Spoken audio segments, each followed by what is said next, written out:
Hey, this is Michael. Today I would like to talk about how we can best help support our animals post-pandemic.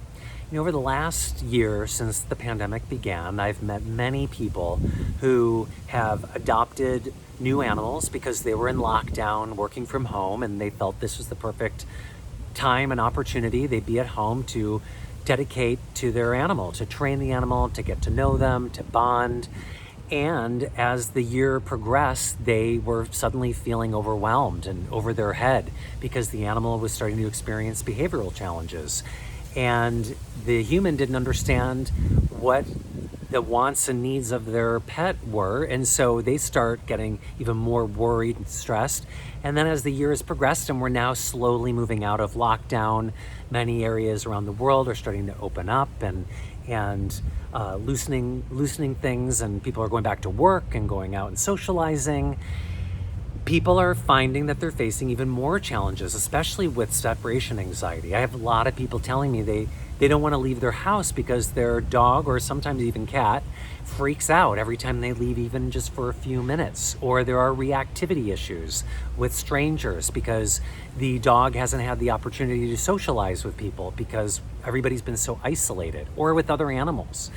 So, there's a lot of training techniques that can be carried out to help shift these behaviors, with separation anxiety.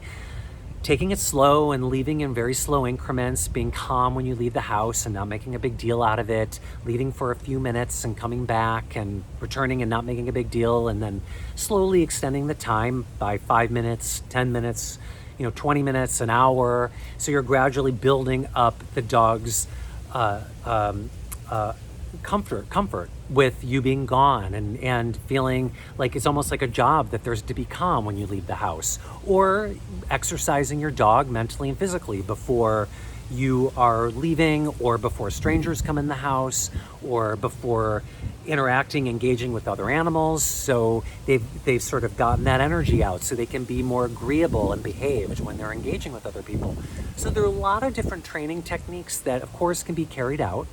But before all of that, really what the most important element to shifting all of this is our energy, our mindset, and our intention.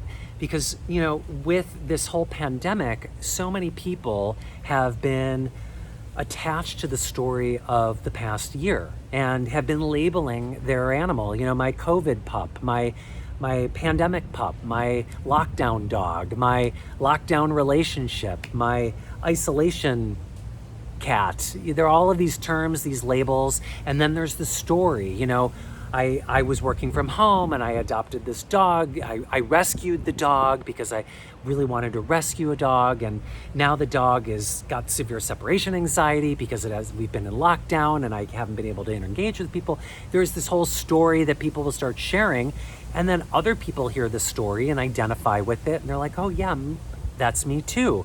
And it's almost like there's this in the collective consciousness, this vibration that's become sort of dominant and very strong, that others sort of latch onto and make that story their own when they hear it, whether reading it on social media or hearing it from friends and family. And it's been a horrible year, and it's understandable that we will want to share and express everything we've gone through, and really have been through. We've been through the ringer, mentally, emotionally, physically. Dogs will feel that. Dogs are sensitive. They'll feel that energy. And when we continue to live in the past and repeat that story and associate and attach ourselves to those labels, we continue the story, we continue that energy, and we show up to the moment with our animal with that energy. So we may be asking them to be quiet, or not jump, or not lunge, or not whine, or not tear the house apart when we leave the house.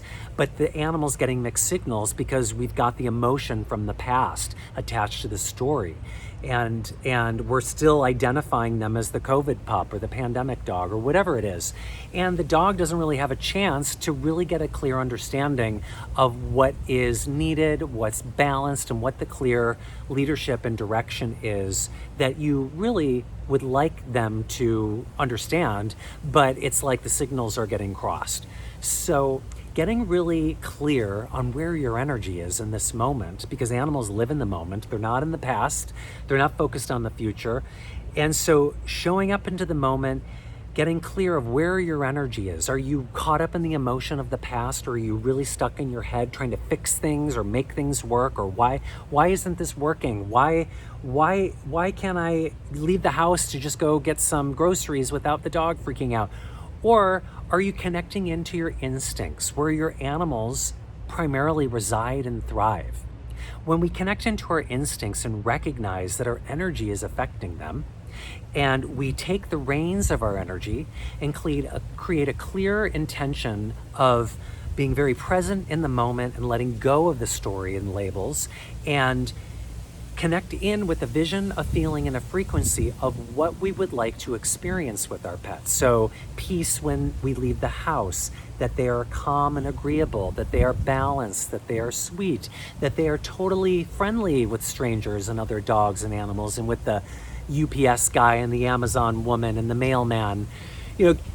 Having a vision of that, connecting in with the feeling of what it would be like to be experiencing that with our animals today in this moment, and practicing that on a daily basis.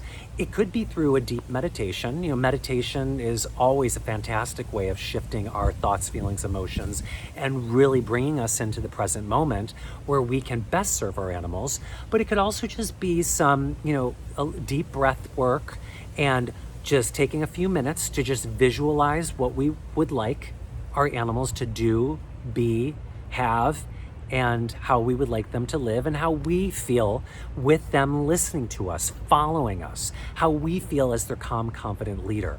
When we practice that, even for a few minutes a day, it's creating a foundation to build upon with the training techniques, with the action steps, with showing, that the leash work, the steps of leaving the house for a few minutes or whatever, exercising them, doing some scent work or agility or whatever. You can build upon that vision, feeling, frequency, and most importantly, a clear intention for how you would like your animal to feel and how you would like to feel in this moment, in this life, post-pandemic. So, it's human nature that we get caught up in everything that has happened over this really challenging, horrible year. And that's fine. It's important to allow ourselves to feel the emotions and to release them and to share them. But then it's also important to notice where we are at. Are we in the past? Are we in the future? Or are we in the present moment? And where is our energy? Are we caught up in our emotions? Are we stuck in our heads? Or are we connecting in with our instincts to be a calm, confident leader, to give that direction to our animals, to help them feel safe and balanced and happy and fulfilled? When we do that, and we practice it on a daily basis, we're going to succeed and we're going to thrive. And most importantly, our animals are going to thrive. So those are some exercises to be mindful of. And if you feel like you're making progress and you have a few good days or a few good weeks, and then there's a setback and your animal starts reacting and you get caught up in your emotions again, let it go. Every moment's a new moment to shift the energy and to provide new choices that will lead to new, higher, better decisions. And so let it go. Just keep staying in the moment and keep moving forward, because all of that foundation that you've been building up isn't lost, and you can just reinforce it and keep creating these new imprints within yourself that's based in the moment of peace, happiness, life, and health and safety post-pandemic, but also most importantly for your animals. So a little food for thought, some thoughts to think about, most importantly, some energy and visions and feelings to feel. So if you need any help with your animals or in your own personal life, whether it be related to behavioral challenges or just trying to understand your animals at a deeper level, feel free to reach out to me. I'm happy to help with whatever you need. And until next time, I wish you and your animals all the best.